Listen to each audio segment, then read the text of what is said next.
Hey, everybody. Welcome back to the Quantum Mystic Podcast. I'm Lisa Campion, and this is my beautiful friend, Jane Bear. Today, we're going to take on a question that we bring up in almost every conversation that we have, the two of us. And that is like, is there a magic bullet for healing? I think we all want to find that sort of one thing, the right method, the perfect insight, the one session knockout you can have that really makes everything shift. But here's what we've learned after decades of doing this work with lots and lots of people is that healing doesn't really happen in a single dramatic moment, though sometimes it can, and that's beautiful. It's more likely to happen when the body feels safe enough to change. And, we talk, if you've been listening to the podcast for a while, we talk about nervous system regulation, emotional regulation in almost every show because it's sort of the foundational layer that it always comes back to. And I swear, if I wish I had a magic wand that I could wave over the world and have everyone learn how to regulate themselves, regulate their nervous system, regulate their emotions, because I'm pretty sure we'd have no war, no famine, no poverty. We'd solve so many problems of the world if everyone could do this. That's how foundational this is, because we know dysregulation's contagious, right? It takes one dysregulated person to cause a mob scene, but also regulation is contagious too. So if you want to change the world, regulate yourself. If you want outer peace, we start with inner peace. And I don't know, that's kind of a hard truth maybe, because this is work that no one can do for you. And I think especially in today's day and age, we've come to expect other people to tiptoe around our triggers, tiptoe around our reactivity, to manage our reactivity for us. And that's not fair. It's not fair to them. And quite honestly, it's not good for your karma. So we're going to talk today about how you are 100% responsible for managing your own nervous system, for learning how to repair your nervous system, heal your nervous system so you can live. And hey, we're not perfect. I'm not perfect at this either, but that's the goal here. And so excited to talk about it. So let's settle in, take a deep breath, regulate, and let's dive in.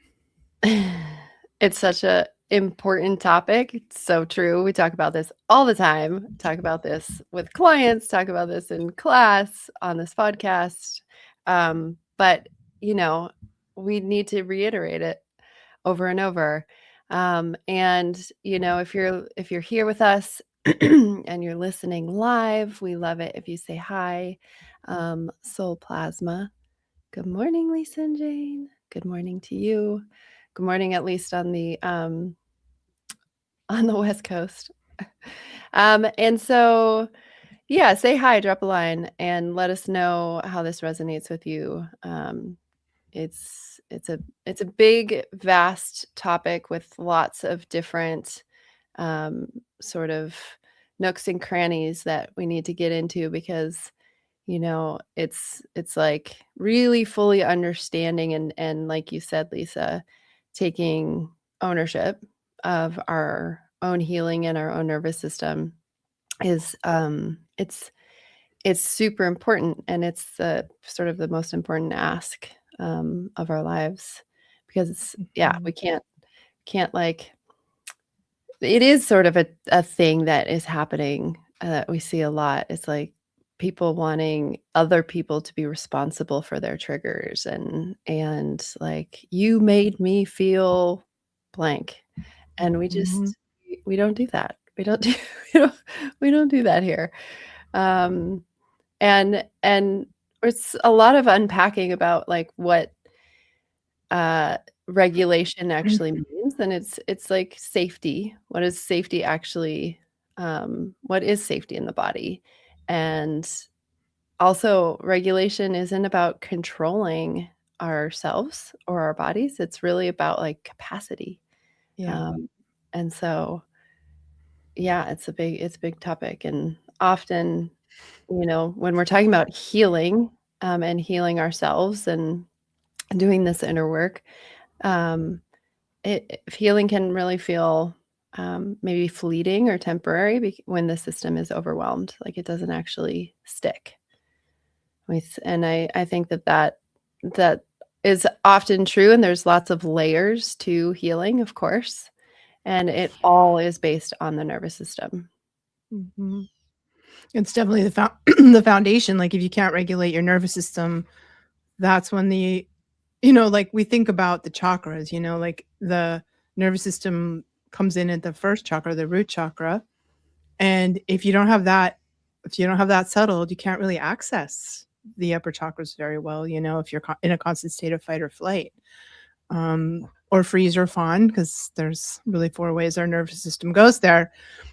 And I think those 4 nervous system responses get baked into us when we're itty bitty kids, and I don't know if it's constitutional. Like if you have the constitution of a warrior, you're going to have the fight response.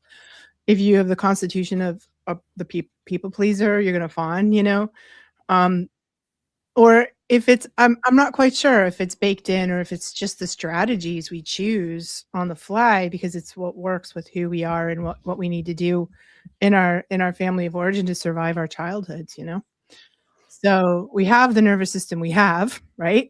And then when we become adults, we really need to learn how to work with that, whatever it is we've got. And I think the first thing, and I mean, so much to say, but the first thing is to notice when you're dysregulated, because I think for a lot of people, dysregulation is their norm.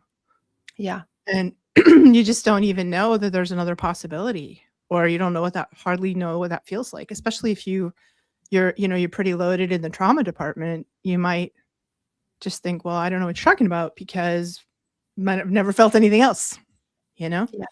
And so, yeah, we have to learn how to recognize when we're triggered, when we're reactive, when we're in that nervous system, and it's biological. Like when your nervous system activates, it just dumps a load of hormones, adrenaline, cortisol, all these things in our body that hijack our higher functioning and put us in survival mode, right? Yeah. So how do you know when you're dysregulated? I think that's where you start. And it's worth going back to what you first said about, where does it even come from? And I think it's probably a combination of constitution, like you're saying, but also, if based on our parents' own triggers and trauma, we're going to sort of move and morph because ultimately it's about changing ourselves so that we can receive love in a certain way that they can give love. And it's also worth noting that we, when we're born, inherit our parents' nervous systems. Dun, dun, dun. And that's kind of wild. So whatever was happening in the field when you were born, you're going to, that's going to be sort of imprinted into your own nervous system. And so you may not have done anything. You were just born into your family system. And so there might That's be what you got. a certain level of jacked upness that you feel that you just can't shake. And so this question of, how do I even know it can be a really hard question because you've literally felt it your entire life. Right. That feeling of unsafety or, hypervigilance or dissociation or, yes. people pleasing, like any of those strategies we use. Yeah. Yeah. Soul Plasma says, I felt like my last healing started to diminish when I had some feelings of self-doubt. And once I realized that, I felt like I could step back into the healing frequency. Yeah.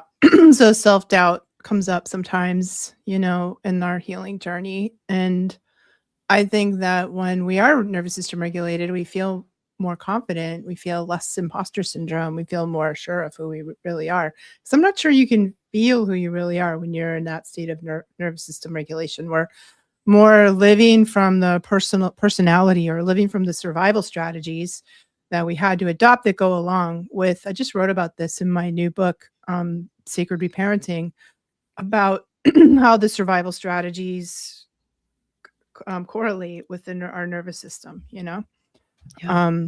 And we think that, so the survival strategies might be people pleasing, perfectionism, lone wolfing it, which I don't know anything about that one. Um, you know, I'm sort of a combination of a lone wolfer and a people pleaser, you know?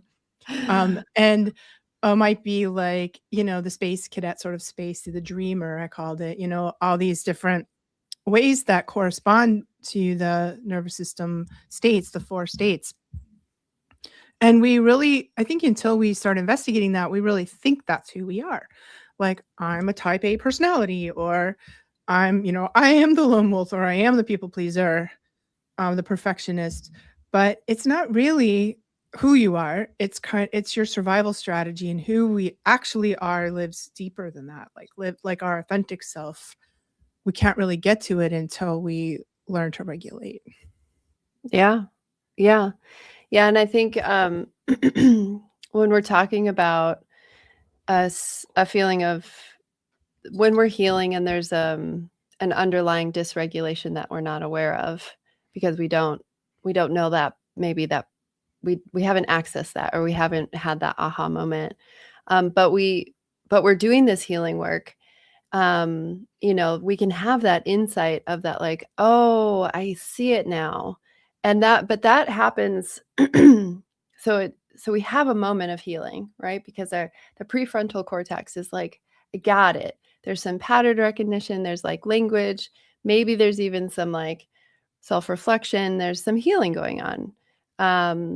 But in the body, you know, if we're not adequately resourced in fully in our in the whole body, you know, there's going to be a time where even though we understand it, there's going to be that like perceived threat, and that will trigger something deep into like our energy, like the blood flow, the brainstem, you know, um, down it like Mhm. and and um and that's where it might feel like there's some self-doubt, like was our friend here was talking about. And so um you know, we want to use that as information. We want to use that as like, okay, well, what was the thing that just set my body into a state?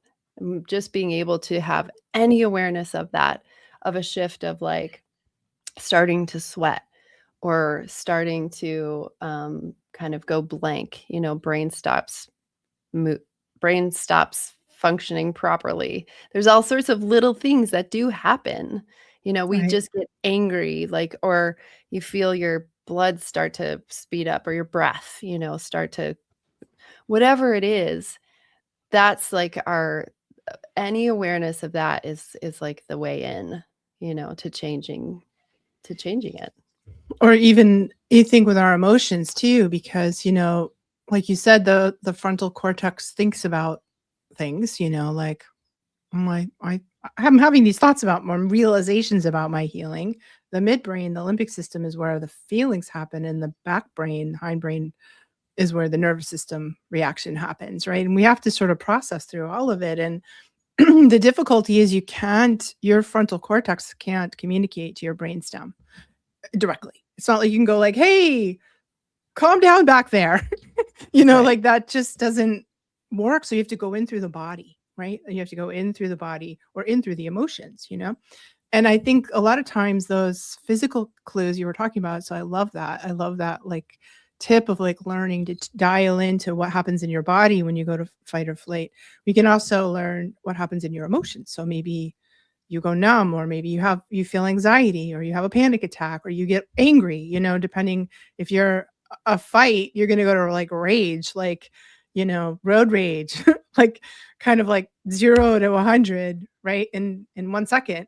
And you can't help it because it's like that chemical dump into your bloodstream of adrenaline, cortisol, like all the things that just bypass your thinking mind, right? So you might be like, "Oh, I'm feeling that cold, shivery feeling, and I'm really in my body, and I'm feeling really anxious. My emotion is anxiety." And I think when we compare those together, and it's really powerful. And I always make a distinction between nervous system regulation and emotional regulation. They're Mhm. cousins. They need Yeah. they we have to do both, but I think we have to start with nervous system regulation. We have to start in the body, and then you learn how to take and we teach this all the time. Lots of people teach this, how to bring your nervous system out of fight, flight, freeze, or fawn, and then emotional regulation can happen. Because you can't really emotionally regulate if your nervous system's hijacked you. Right? Yeah. No, it's hard. And if you don't have the tools, it's really, really hard. Yeah. Kind of impossible. It's learning how to do little micro, and I love what you said about the emotional regulation, because they really do go hand in hand. And just figuring out how to add little micro moments of regulation throughout our day is incredibly helpful. So learning when we're not in that state, when we're not in when we haven't been triggered and we're in a state of fight or flight or whatever our state is, learning how to add in like breaths, deep breathing. We have so many. There's like the 4-2-8, and there's the box breath, and there's even just pausing, closing your eyes and feeling your natural breath and noticing, where am I breathing into? Shoulders, chest? Can I breathe deeper into my belly? That's going to bring you into, it's going to teach your body little by little, micro, what would we call it? Like micro practices, to build the capacity over time, so that when those things do happen, it's like, oh, okay, I have the tool. I know this tool. It's in my awareness. My body knows how to do it. And I think that's especially for those who really haven't been practicing this for maybe this is brand new, to invite those things into your awareness and into your daily practice. So beautiful. I love that micro practices. And I think like micro practices in small stake environments, small stake moments, help us build the muscle, build the capacity, like you were saying, so that when the stakes are high, you really are in a dangerous situation, or things really do get hairy, because they do. You're like, okay, you're more likely to be able to regulate in those high stakes situations than if you're practicing little by little. And the same with emotional regulation. And I always do them together, really. So like if I get triggered, I notice, because I feel bad. I just feel bad. My body feels bad. My emotions feel bad. It feels bad. It's like all over, system-wide ick, right? And so I'll be like, oh, and I sort of will leave, like I'll go into the restroom, or I'll take myself out of the environment if I can. And then I just sort of go sit in the corner. You wouldn't see me doing anything except breathing, you know what I mean? So I start breathing first to regulate. Some vagus nerve, like, getting the vagus nerve going can also really help. So if you're a flight person or a freeze person, you're probably feeling it in your vagus nerve. And that's like where you faint, or like if you were a little kid who fainted or threw up when you were, under stress, then that's the vagus nerve. But the fight and the fawn go more into the adrenal glands, and we kind of like, we're like, like we kind of grind into it, like, let's go, but whatever's going on, I breathe. And then I get, if I can get curious, like, well, what happened? What was the trigger? I allow the emotion, because it always comes for me with an emotion, to like rise up through my spine, because I feel like it moves in an upward movement. And I'm like, oh, I'm really mad. I'm like, wow, I'm just so mad. I lean into it. I'm like, how mad am I? Oh my God, I'm not mad, or I'm freaked out, or I'm offended, or I'm scared, or whatever it is. And how long can you hold an emotion like that? Like a minute, 2 minutes, tops, if you're really letting it flow through your system. They say 90 seconds. 90 seconds. That's it. That's it. And so I'm like, if you can, that's the capacity thing, Jane, that you were talking about. Like if you have the capacity to just sit with a strong emotion for 90 seconds, you can clear all of that through your body and be like, it always comes down to when I was 3 and my sister was born, or it always comes down to when I was in 6th grade and my math teacher, you know, hit me with a ruler because I couldn't do math. Like, whatever. Like, for me, it's like always comes back to these same few events in my life. And I'm like, oh, yeah, there we are. I'm like, right. Okay, that's, that sucked, but it's not what's happening right now. Yeah. And then I do a little inner child work and I'm good to go. But that took years and years of practice for me to get there. And I'll tell you what, because the things that used to trigger me like 5 years ago, 10 years ago, don't trigger me anymore. But life has dished me a whole new set of opportunities for continuing to learn nervous system regulation. Thank you, life.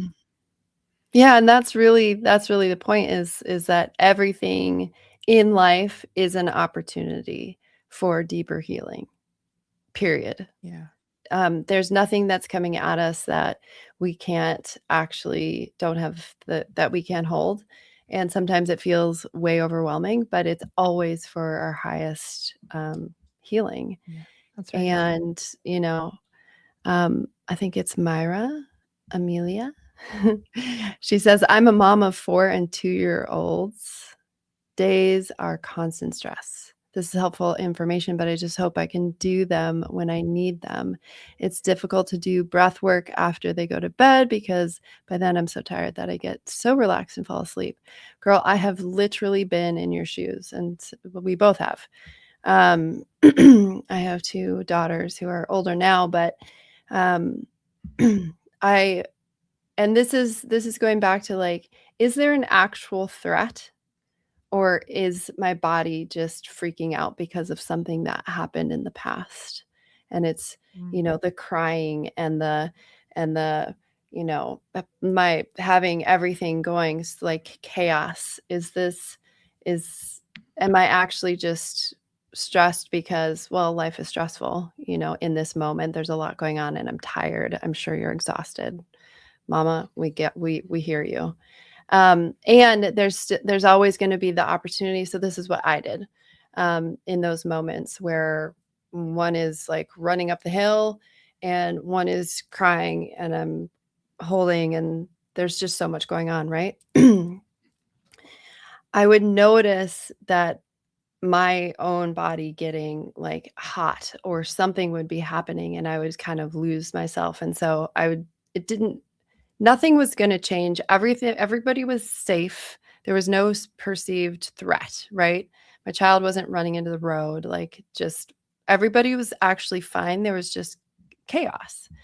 And I would stop and I would close my eyes and I would breathe in that exact moment while things were chaotic. Because if I was dysregulated, my kids were dysregulated. Yep. And that's still true. Yep, same. And my kids are adults, so go figure. Exactly. We're so connected. And so if in that moment of heat and chaos, we can just pause long enough, knowing that, again, check around yourself. Nobody's coming at you. Kids are safe. Everybody's fine. It might seem like, the world is ending, but that's because of our own dysregulation. It's reminding us of all the times that our parents yelled at us when we were 4 because we were so loud and we were crying or whatever the thing is, right? It's like our little one is the one that's actually having the complete meltdown in that moment. Yeah. Because if we have the capacity to be activated and move through and still stay oriented and responsive, we're not out of control. The out of control is outside your capacity to hold what's going on. And so what we just want to widen that so that we can manage our own reactions in the moment. And so, it's like, again, it doesn't always need to be in that chaotic moment, but it really does help. It does. Really does. I mean, I used to give myself a timeout. I mean, I was a single mom. I had 3 kids, two boys and a girl. And I was a single mom in it for a lot of that time. And then I would just give myself a timeout I'd be like, Yeah. "Mama needs a timeout," and I'd Yes. do my go sit in the corner thing, and my kids learned, and I'd tell them, I'm like, "Do you wanna have nice mommy or cranky mommy? Because if you want a nice mommy, I gotta to go do this, and if I don't do that, you're gonna have cranky mommy," and they're like, "You have your timeout, mommy." They did, that was a clear choice for them. So, and that's also why I think I learned the habit of going to into the bathroom to do it, because I'd go in the bathroom Same. and lock the door. It was like the one place they wouldn't follow me.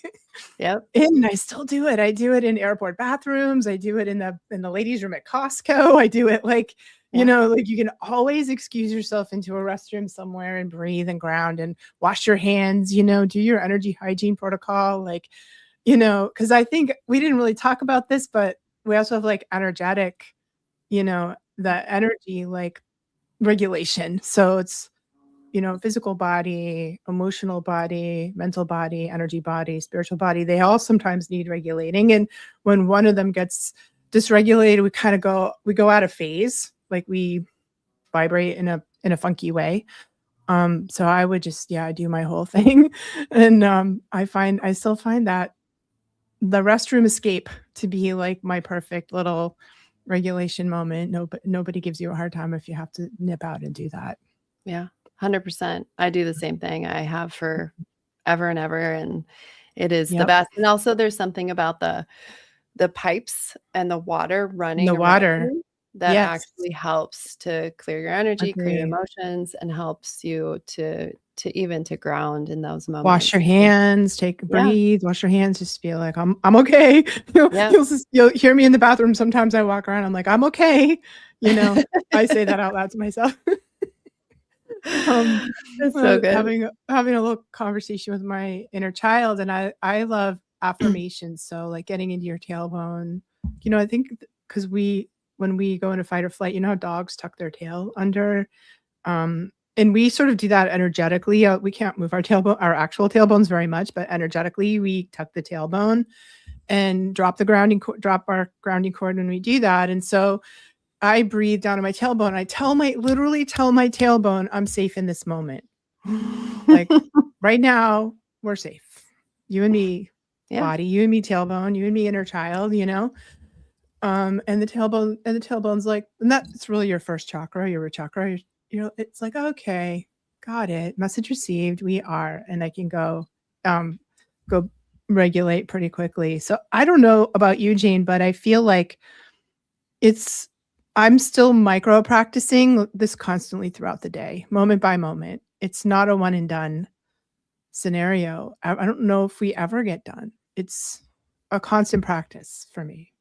It's a constant practice, and this is and I totally agree because once we have done the healing work on ourselves on a specific something, a specific trauma, there's going to be another layer that comes up because we did that work. And this goes to Yeah. what Lisa on our chat is talking about. I'm finding that after years of talk therapy, hypnosis, and energy work, some trauma still feels stuck in my body. We'll be trying cranial sacral therapy soon. All of the Great modalities are stuff. amazing.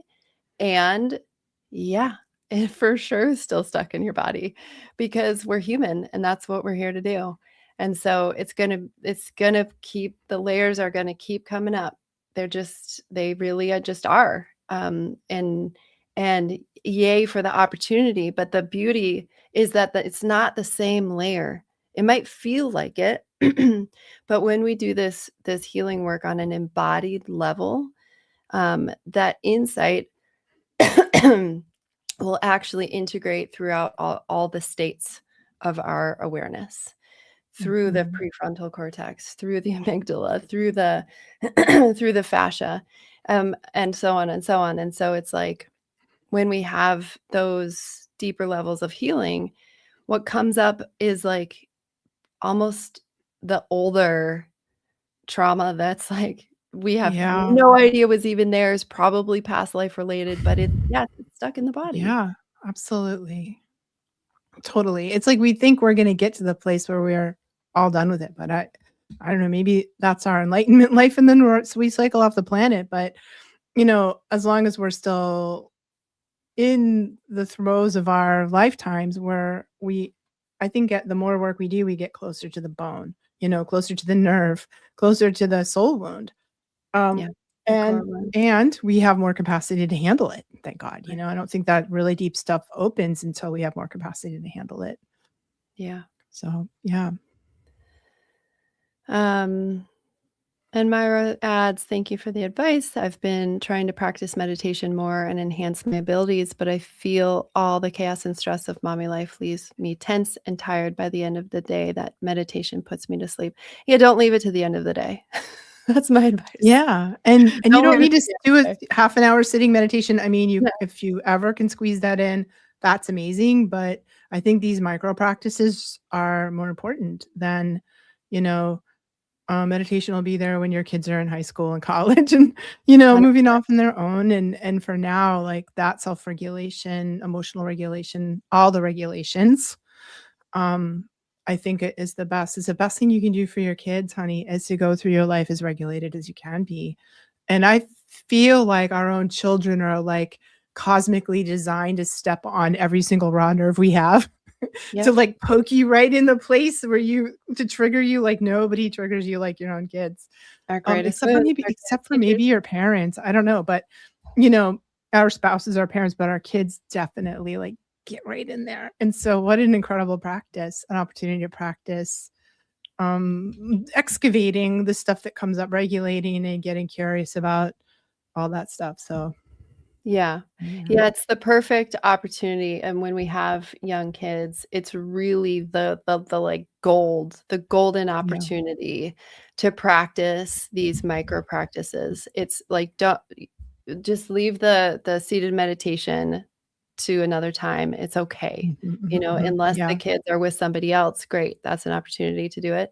But this is the magic, we were talking about this, the magic bullet, that there isn't one. The magic is actually consistency and presence and safety. And so, the nervous system changes through repeated low intensity, safe enough exposure, and not through some like, not through those times when we have quiet.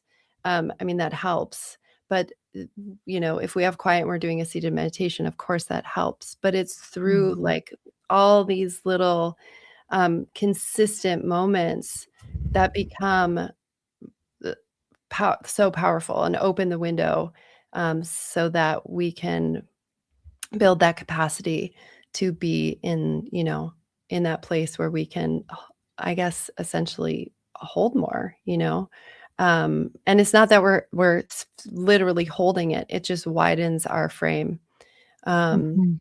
and so that the dysregulation doesn't get triggered.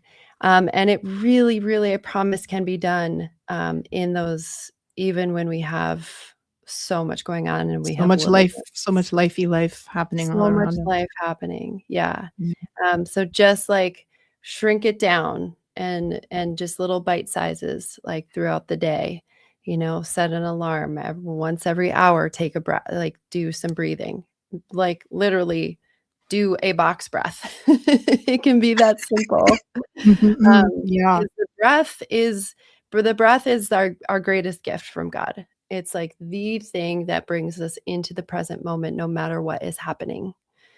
And so when we focus on our breath, it literally signals to the rest of our body, our brain, our nervous system, everything, that we're in a state of safety, even if we're in a externally we feel like, or internally we feel like there's a perceived threat. So to absolutely use the breath. And if you wanna find out more about what we do, you can check out our School of Consciousness, the Quantum Mystic, School of Consciousness. You can find it at quantum-mystic.com. We teach this stuff year round, and you can get on if you visit there, you can, get on a waiting list for next year's cohort because we feel this is what we do. We do this and a lot of other really cool things, but if you're liking the vibe of this and you want more, that's a place you can get it.